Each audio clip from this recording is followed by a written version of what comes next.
वो 3 साल से काम करती थी, 2 साल की 2 साल की सैलरी नहीं दी उसने। जब मेरी बहन पहले मांगती थी, कह रहे थे मुँह बेला भाई, कह रहे तारे अपने घर की बात दे देवे, उसने नहीं दिया। सैली असलम खान। क्या कहा फोन में? फोन में ये कहा कि तुम्हारी बहन को करंट लग गया। करंट लगा मेरी बहन को तो बताना चाहिए, तो मेरे घर खबर करना चाहिए ना। जब सारा डॉक्टर रेफर कर रहा तब क्यों मेरे पास फोन किया? तब भी कह रहा गाड़ी में गोल गोल घुमा रहा था मेरी बहन को कि मर जाए, कि मेरी नहीं दिया। जब मांगी तो मेरी बहन पे टूट पड़े, उसकी गर्दन दबाए मारने की कोशिश की, साड़ दिया मेरे बहन को। गर्दन दबाए साड़ दिया गया मेरी बहन को। पता नहीं इतनी बुरी हाल से जख्मी किया गया मेरी बहन को। बिन बाप के बिटिया के साथ मुँह बोला भाई ने आखिर ऐसा क्या किया कि पहुंच गए लखनऊ हॉस्पिटल। जानते हैं आज उस बिटिया के जो बहन है उससे जानकारी लेते हैं कि पूरा मामला क्या है, और ये मामला में विधायक भी आए हैं और इन लोगों को आश्वासन दिए हैं। पूरा काम मामला है, किस बात को लेकर के यहाँ पे अभी विधायक जी आए थे? यही मामले में आए थे कि मेरे बहन को इंसाफ मिलनी चाहिए। आपके बहन के साथ क्या हुआ है? मेरे बहन के साथ करंट स्मार्ट में काम करती थी पौली, उसको करंट दिया। पहले उसका गला घोटने की मारने की कोशिश की गई, उसकी दूरने की, फिर इसके बाद करंट दिया गया। जवान में को कभी बोल ना पाए कि वो मर गई। फिर इसके बाद जो हॉस्पिटल लेके गए, सिलो गाड़ी चला रहा थी कि वही गाड़ी में गोल गोल घुमा रहा थी कि उसकी मर जाए मेरी बहन। अच्छा, क्या कौन उसके साथ इतना बड़ा हैवानियत किया कि कौन था वह? सोनू उर्फ असलम खान। अच्छा, ये कौन लगता था? ये मेरा मुंह भोला भाई, मेरे गांव का भाई था। हम लोग उस पर भरोसा करते थे। उसी की दुकान पे? हाँ, उसी की दुकान पे काम करती थी मेरी बहन।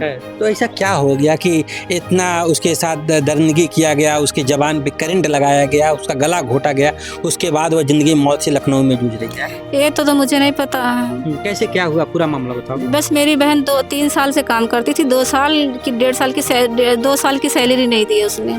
जब मेरी बहन पहले मांगती थी, कह रहे थे मुँह बेला भाई, कह रहे तारे अपने घर की बात दे देवे, उसने नहीं दिया। सैलरी नहीं दिया। जब मांगी तो मेरे बहन पे टूट पड़े, उसकी गर्दन दबाए मारने की कोशिश की, साड़ दिया मेरे बहन को। गर्दन दबाए साड़ दिया गया मेरी बहन को। पता नहीं इतनी बुरी हाल से जख्मी किया गया मेरी बहन को। कैसे आप लोग को पता चला? हमको पता चला डॉक्टर के हिसाब से। जब वो आया, डॉक्टर बोला क्या नाम, हम लोग गए हॉस्पिटल, पूरा जवाब दिया, तब मेरे पास फोन किया। कौन फोन किया आपके पास? असलम खान। क्या कहा फोन में? फोन में ये कहा कि तुम्हारी बहन को करंट लग गया। करंट लगा मेरी बहन को तो बताना चाहिए, तो मेरे घर खबर करना चाहिए ना। जब सारा डॉक्टर रेफर कर रहा तब क्यों मेरे पास फोन किया?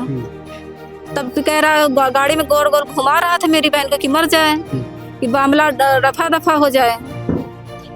उसके बाद आप लोग कहाँ लेके बहन को गए? हम लोग जिला पे लेके गए, जिला वाला जवाब दिया। गोरखपुर ले गए, गोरखपुर वाला जवाब दिया। फिर हम लोग तीसरे वाला हॉस्पिटल में ले गए, वहाँ भी जवाब दिया। तो हम लोग लखनऊ लेके गए। क्या बहन की कभी होश आई थी इतने बीच में? नहीं, बहन को होश नहीं आई। बहन को इतनी बुरी तरीके से टॉर्चर किया गया, उसको होश कैसे आ सकती है? आप लोग दुआ करें ठीक हो जाए मेरी बहन। आज मौत जिंदगी से लड़ रही है। लखनऊ में क्या हालत है? लखनऊ में बहुत सीरियस हाल है, बोल नहीं सकती है। अभी तक जो इसके साथ इतना बड़ा हादसा, इतना बड़ा दंदगी किया है, क्या उस पुलिस क्या कार्रवाई की? पुलिस इसके लिए अभी रिपोर्ट लिखवाए हैं। पुलिस कह रही है खोज के हम पेश करेंगे। मुकदमा दर्ज हुआ कह रही है। इसमें आपके परिवार के लोग कैसे हैं, कैसी जिंदगी जी रहे? मेरे परिवार की जिंदगी, मेरी वही बहन हम लोगों की सहारा थी। आज हम लोगों से पूछिए, मेरी बहन, हम लोगों के दिल से पूछिए, हम लोग सांस नहीं ले पा रहे हैं अपनी बहन के लिए। मेरी बहन इतना तड़पती है। पिताजी क्या करते हैं? पिताजी कहाँ मेरे हैं। कितने साल पहले? 5 साल पहले इंतकाल हो गया उनका। पूरे परिवार को ही चला रहे थे? वही चला रही थी मेरी बहन, और हम लोग बहुत मजबूर थे, गरीब थे। तभी ना उसके मुँह बोले भाई के साथ काम करने के लिए भेजते थे। अब हमको नहीं पता था वो इतने वो दिखाएगा। परिवार के लोग दहशत की जिंदगी जी रहे हैं, कैसे हैं? क्या कोई धमकी उमकी कोई से? हमको डर है कहीं वो फिर से जैसे मेरी बहन के साथ किया, मारपीट जैसे मारा और कहीं हम लोगों को कहीं गला दबा के मार और न दे। पैसे वाला अमीर है, कहीं पैसा दे के, कहीं हमको ये नहीं लगता कहीं पैसा वैसा दे के कहीं मामला न करवा दे। जब विधायक जी आए तो क्या आश्वासन दिया आपको? विधायक जी आए, वो हमको सपोर्ट किए हैं, कह रहे हैं कि हमको इंसाफ देंगे विधायक जी।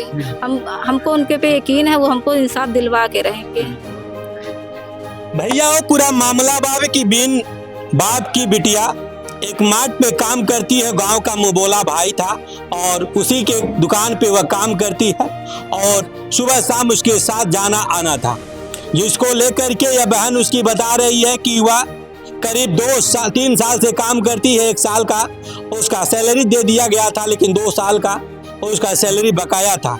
जब सैलरी का मांग किया तो उसके साथ इस तरह का हैवानियत मुँह बोले भाई जो असलम उर्फ सोनू नाम का जो व्यक्ति है, जो उसका मुंह बोला भाई लगता था, उसके साथ पहले करंट लगाता है, उसके बाद गला कसने की कोशिश करता है ताकि वो उसकी मौत हो जाए, लेकिन मौत नहीं होती है। उसको आनन फानन में लोग सामुदायिक स्वास्थ्य के धैंसर बजा ले जाते हैं, जहां पर डॉक्टर प्रारंभिक इलाज करने के बाद गंभीर हवाला दे करके जिला हॉस्पिटल के लिए रेफर कर देते हैं। जिला हॉस्पिटल पर जब पहुंचती है तो वहां पे प्रारंभिक इलाज होता है और गंभीर हवाला दे करके उसे गोरखपुर मेडिकल कॉलेज रेफर कर दिया जाता है, लेकिन गोरखपुर में भी उसके स्थिति में कोई सुधार नहीं होता है, जिसको ले जाकर उसको लखनऊ प्रारंभिक इलाज करने के बाद वहाँ पे रेफर कर दिया जाता है और लखनऊ में वह जिंदगी और मौत से लड़ रही है।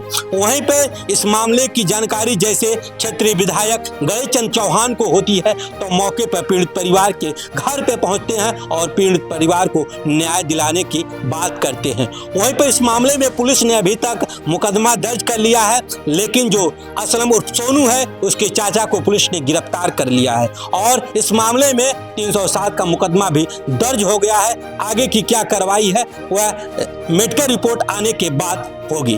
मनल आज चैनल के साथ, तब तक के लिए नमस्कार। देखिए, मैं ग्राम पंचायत सुरैना मेरी विधानसभा की प्रकर था। वो एक बहन के साथ जो घटना हुआ है और वो जिस मालिक के यहाँ काम करती थी, जिसके यहाँ वो रहकर जीविकोपार्जन करती थी, उसके द्वारा ही घटना सुनाई पड़ रहा है और मुकदमा भी दर्ज हो गया है और निश्चित है जल्दी ही दोषी पकड़ा जाएगा, कार्रवाई होगी, ऐसा मुझे विश्वास है। अभी मैं सर, इस मामले में पुलिस ने क्या कार्रवाई अभी तक की? पुलिस ने मुकदमा दर्ज कर दिया है। अपराधी के जो जिसने घटना घटाया उसके चाचा को बैठाया है और जल्द ही उसको गिरफ्तार कर लेगी, ऐसा अभी मेरी एसओ से भी बात हुई है और जिले के कप्तान महोदय से भी बात हुई है। शीघ्र ही कार्रवाई होगी। धन्यवाद सर। 4, 5 लोग, 10 लोग, 20 लोग, 50 लोग अपने हैं, तुरंत मैं यहाँ व्यवस्था। आप विश्वास रखिए, दोषी पे कार्रवाई होगा, निश्चित है कार्रवाई होगा, बचेगा। आप चिंता नंबर हमारा हो है नहीं।